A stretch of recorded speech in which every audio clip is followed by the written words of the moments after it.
Good morning, this is KELOLAND on the go with all you need to know in news and weather as you start your day. Authorities in southeastern South Dakota are investigating a deadly weekend crash. The Clay County Sheriff's Office says it happened at 11:40 Friday morning at a home in Burbank, South Dakota. A car had gone through a garage wall, exiting into the backyard and hitting the resident of the home. 54-year-old Elizabeth Williams was taken to a Sioux City hospital where she died from her injuries.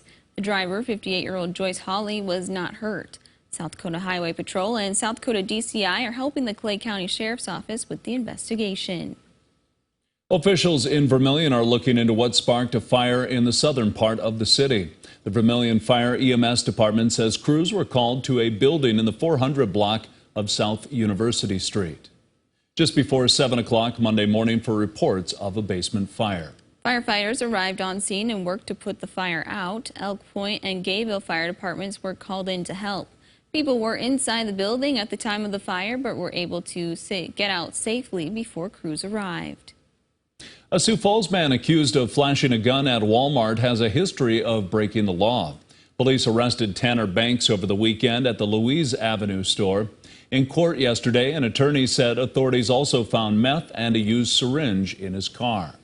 Banks also made headlines last summer when he got into an argument while driving, pulled out a knife, and started stabbing the passenger. When they stopped at a red light, the victim jumped out. In that case, Banks pleaded guilty to attempted domestic abuse and was sentenced to a year in jail, with most of the time suspended.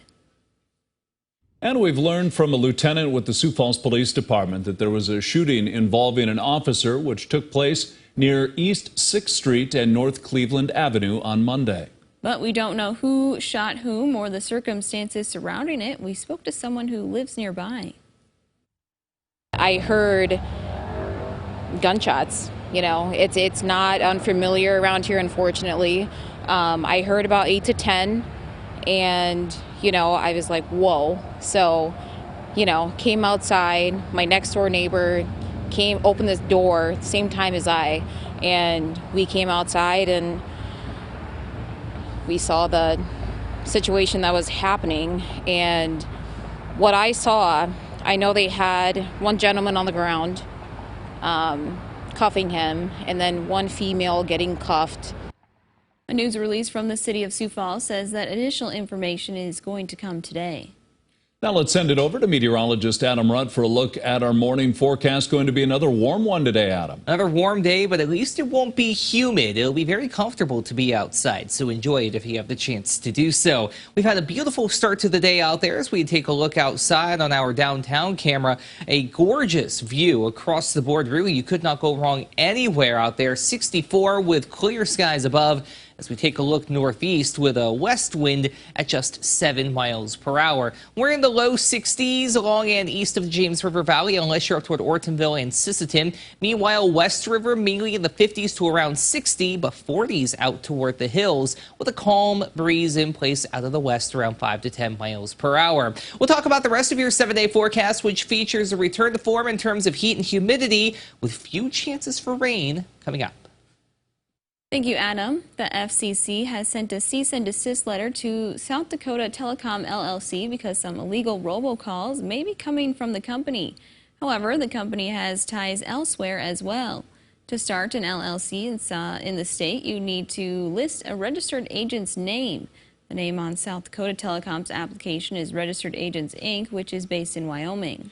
We looked at that up, and it's listed as a foreign business corporation that lists Northwest Registered Agent LLC as its registered agent. We found the business's website, which says it helps keep business owners' names, addresses, and other information private.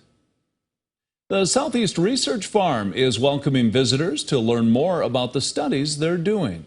This afternoon, the farmers and those interested in research agriculture can get a first-hand look at some of the studies happening at the farm, including implementing new crops, testing different herbicides, and growing produce. If you see it firsthand, you can ask questions, you can find out, you can see better if it works for you, might work on your outfit. That's also an opportunity to meet other people, and it's an opportunity to talk with the researchers face to face and ask them questions and get feedback from them. The field day begins at 1 p.m. and will consist of 4 different tours. Anyone is welcome to attend. Corvettes will be able to cruise into Sioux Falls tomorrow. On Wednesday evening, it's Hot Summer Nights at the W.H. Lyon Fairgrounds. The event will include a popular racing competition, live music, and more. It's going to be a beautiful evening and a lot of fun and entertainment for the folks who just want to come out and see all the beautiful cars from all over the United States. To check out Hot Summer Nights, just head to the fairgrounds between 5 and 10 o'clock on Wednesday evening. And that's a look at some of our top stories. Now let's get one last look at your weather with meteorologist Adam Rutt. Adam? Well, it's certainly going to be a comfortable day to be outside. Dew points will hold in the 50s, so it's going to be tempting to stay outside all day if you have the chance to do so. But if you do, be sure to stay hydrated and also have the sunscreen ready to go. It'll be at a 9 today, so your safe sun time is only going to be about 15 to 30 minutes. Keep that in mind, especially if you're out poolside later on this afternoon. If you are, I don't blame you. High pressure is going to hold steady for a while. Any decent bit of moisture is in Canada right now, so we just don't really have much of anything to worry about in that regard initially. Tuesday and Wednesday, nearly identical days. The only difference is going to be that Wednesday is a little bit warmer on either side of the river. But as we head toward Thursday, we do get some change on the way. Nothing significant in terms of chances for rain. More so on the thermometer. It gets hot and humid again ahead of that cold front.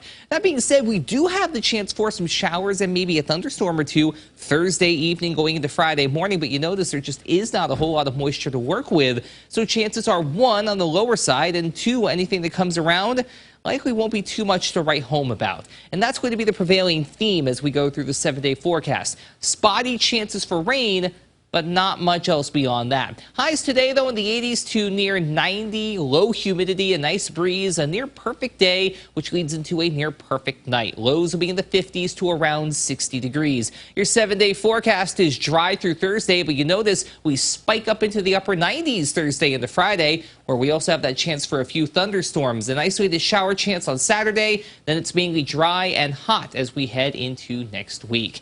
Have a great day, everybody. For more on your local news, weather, and sports, you can always head on over to KELOLAND.com.